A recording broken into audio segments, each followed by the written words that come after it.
ഇന്നൊരു വീഡിയോ കാണിച്ചു തരാം. അപ്പോൾ ഇത് ഇങ്ങനെ എടുത്തിരിക്കുകയാണ്. ഇത് നമ്മൾ തൂണിനകത്തോടെ ഇങ്ങനെ കൊണ്ടുവരികയാണ്. അപ്പോൾ സബ്സ്ക്രൈബ് ചെയ്യാൻ മറക്കരുത്. ഒന്ന് നോക്കണം, ചുറ്റുക. ഇതുണ്ടോ, ചുറ്റിയിട്ടുണ്ട്. ഇതൊരു ബെൽറ്റാണ് ഗൈസ്, ഇതൊരു ബെൽറ്റാണ്. അപ്പോൾ നമ്മളിനി ഇതിങ്ങനെ ചുറ്റുകയാണ്. ഇത് കണ്ടല്ലോ,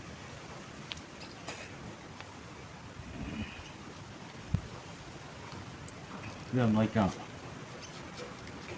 കണ്ടോ. ഒന്നുകൂടെ കാണിച്ചു തരാം.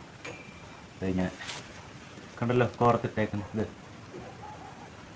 ശരിക്കും കാണാമോ കോർത്തിട്ടേക്കുന്നത്? ഇതുണ്ട്, ഞാൻ ഇതൊക്കെ തൂങ്ങി കാണിക്കാം. ഒന്ന് നോക്കണം, മാജിക്ക് തുടങ്ങുകയാണ്. നമ്മളിങ്ങനെ ചുറ്റുക അങ്ങോട്ട്. സബ്സ്ക്രൈബ് ചെയ്യണേ, മറക്കരുതേ. കണ്ടല്ലോ, ഒരു ചെറിയ മാജിക്ക് നോക്കണം, ഫ്രീ ആയിട്ട് അഴിച്ചിട്ട്. കണ്ടോ, അടിപൊളിയല്ലേ?